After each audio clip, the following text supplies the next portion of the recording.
మాంసం ఉడకబెట్టిన నీళ్ళు మొత్తం చెయ్యంతా అయిపోయిందండి. ఈ చెయ్యంతా అయిపోయింది, ఇదంతా కాలిపోయింది, చర్మం అంతా ఊడిపోయింది. నేను ఇంటికి వెళ్ళిపోతానేమో అనేసి చాలా భయపడిపోయాను. వెళ్ళకుండా దేవుని కృప చేత జ్యోతమ్మే చాలా బాగా చూసి, అంటే తినడానికి కూడా చెయ్యి వంగలేని పరిస్థితి అయిపోయింది. దేవుని కృప చేత నేను మళ్ళీ మామూలుగా పని చేసుకోవడానికి అవకాశం వచ్చిందండి. ఇది నా గొప్పతనం అయితే కాదు, ఏమాత్రం కూడా అర్హత లేని దాన్ని దేవుడు ఎంత కాడికి నన్ను కాచి కాపాడాడండి. అదే కాకుండా నేను సెలవుకి వెళ్ళినప్పుడు నా చిన్న బిడ్డ చెరువులో పడిపోయింది. తనైతే జాయిన్ చేసుకోమని చెప్పారు హాస్పిటల్కి జాయిన్ చేసుకోము, మాకు సంబంధం లేదా, పాపకి ఏదన్నా అయితే అన్నట్టు మాట్లాడేశారు.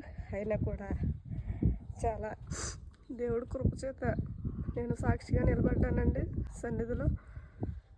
ఇప్పుడు కూడా నేను కొంత ఇక్కడ గల్ఫ్లో చేసుకున్నటువంటి అమౌంట్తో స్థలం కూడా కొనుక్కున్నానండి. ఇదంతా కూడా నా దేవుని కృపే. అయ్యగారు చేసేటువంటి ప్రతి కార్యాలు కూడా నేను వీడియోలు చూస్తున్నాను.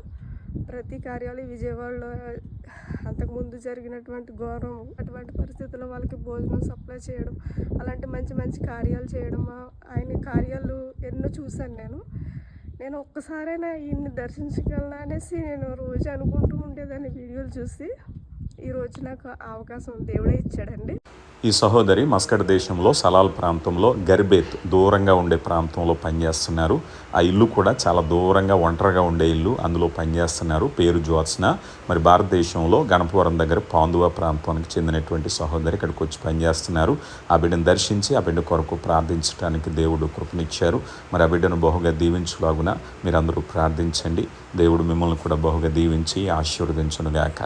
ఆమెన్.